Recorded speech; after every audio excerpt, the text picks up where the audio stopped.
What is good, HipHop Heads? It's Esteban Xound. Before we get into this review, while I'm editing this thing, I just realized how many times I actually say the word dope in this review. Dope, dope, dope, dope, dope, dope, dope. I keep saying dope, but fuck it. And in a lot of my reviews, and I'm sure you guys probably get tired of me saying that shit. So I understand. I say it a lot. I'm working on it. Especially in this review, it's pretty bad. So just if you can move past that, I would appreciate that shit. Thank you for everyone who watches the video and enjoy the review. Peace.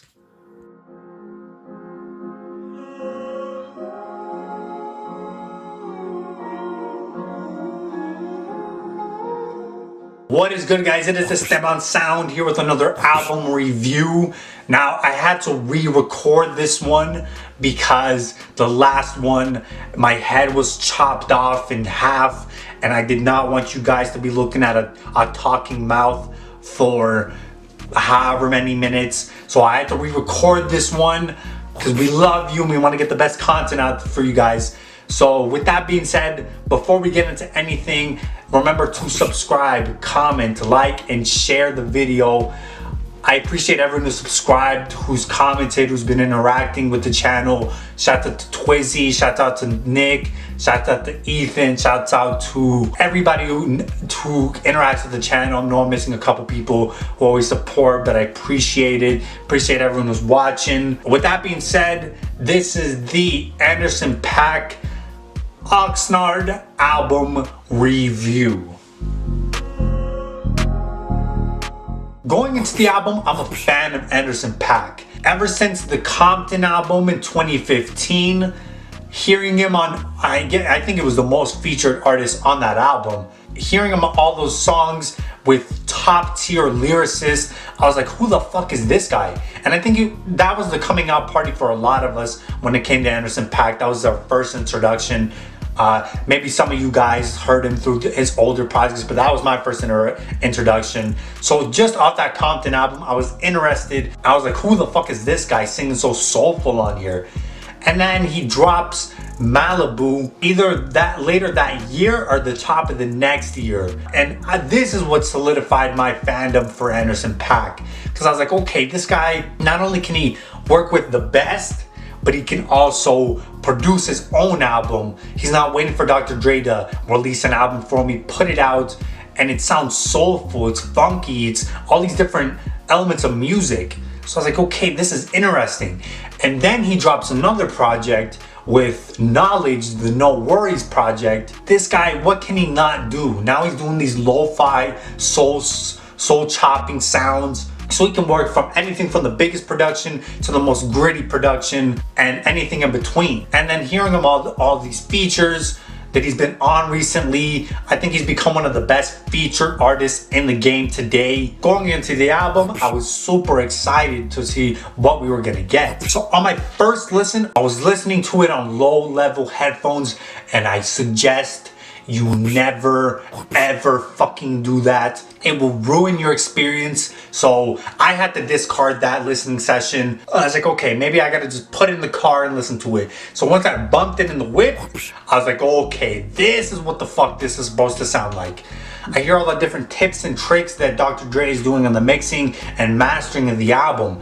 And I really hear all the sonics at work on this album. So first listen to it, honestly, I was super happy with what I got. After a few listens, honestly, the album just got better and better for me. I think sonically, this album improved from the last couple projects, and songwriting wise, this album improved from the last couple projects. So just off the bat, you can hear that this album was a step up. It was a more refined sound on this album. My favorite tracks, Tints, the first single off this album, I really enjoyed it when it came out. I enjoyed it in the album. Super funky, instrumental, West Coast. Kung Fu Kenny is on this track. He delivers a dope verse. Anderson Paak delivers 2 dope verses on this track. Honestly, just a dope collaboration between 2 of the best in the game. I like the concept. I like the execution of this track. Savior's Road, this instrumental is like, sounds like some DJ Premier type shit. It's boom bap-ish, it's got a hard drum, the guitar in the back is dope, and honestly, it's one of the best tracks lyrically on the album, in my opinion.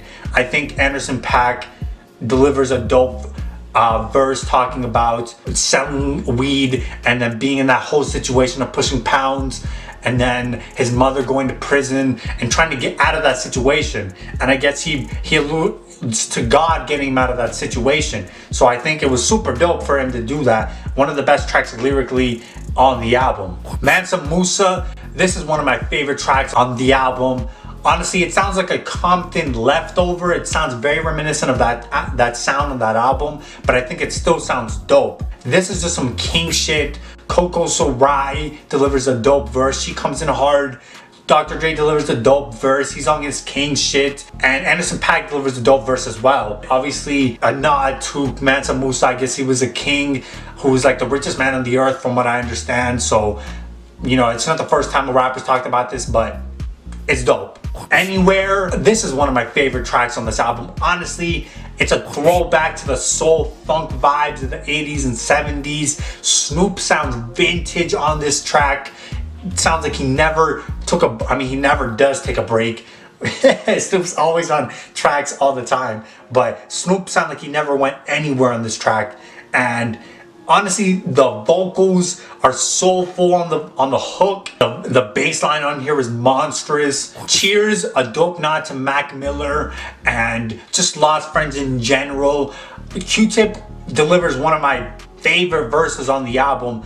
I was not expecting this kind of verse from Q-Tip. I know he's one of the best. He's an innovator. He's a pioneer in hip-hop, coming out in the late 80s with Tribe Called Quest and obviously carving out his own sound. Don't get me wrong, I understand the history and I know Q-Tip is one of the best in the game, but I wasn't expecting this lyrically from Q-Tip. So it's dope to hear that he stayed sharp throughout the years. The whole track just feels like a triumphant, overcoming an issue, and I really like the instrumental. It feels dope, it feels big. Sweet Chick, a creative, fun track. Sounds very Jay-Z inspired. Obviously, when I hear this, I immediately think of Girls, Girls, Girls by Jay-Z off of the Blueprint album, and I'm sure this had a big influence on this track. Even with the refrain with BJ, the Chicago kid, it just reinforces that kind of sound. So I think this was very Jay-Z inspired. Left to Right, this was a fun, playful, Jamaican feel type track on the album. I was hoping for something a little harder to close the album or something a little more dramatic, but I wasn't mad at this. You can kind of tell the space that Anderson Paak was in. He was in a very fun space when he was creating this, and I think he ended off the album that way. So I think it was a very appropriate closer to the album. My least favorite tracks, The Chase, the opener track on this album. Honestly, it was more because of my expectations. I was hoping for something to slap a little harder on the opener. I get the direction of the track. It was supposed to be cinematic, kind of like the opener of a movie with the flutes and the strings. I get the direction of the track, and I think for the direction it's done well, but I was hoping for something a little harder on the opener of this album.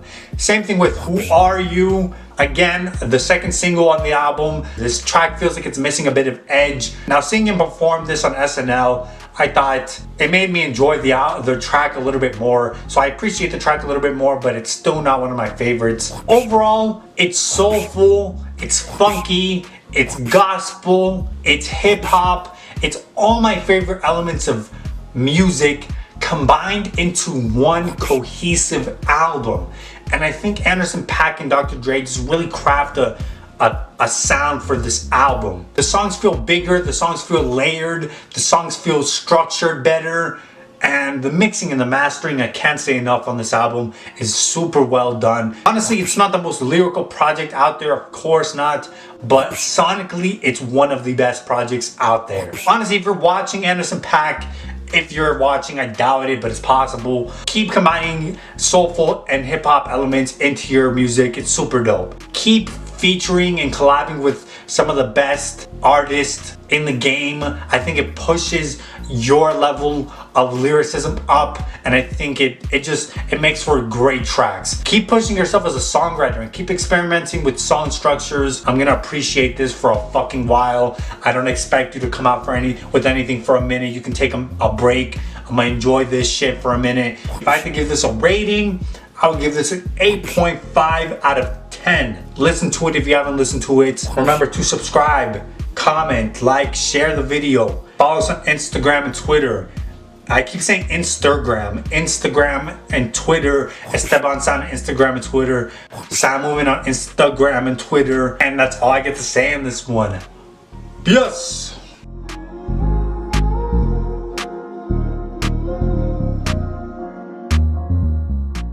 Hold up. I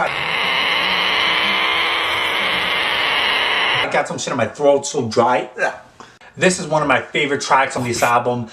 This album. Anderson Paak's singing is soulful. What seems to be the problem? and making this mesh, this baby of this fetus of just dope music and releasing it to the world. I think we get dope elements in your music that just come out very executed well. That was all over the fucking place. I think you got what I was saying. Anyway,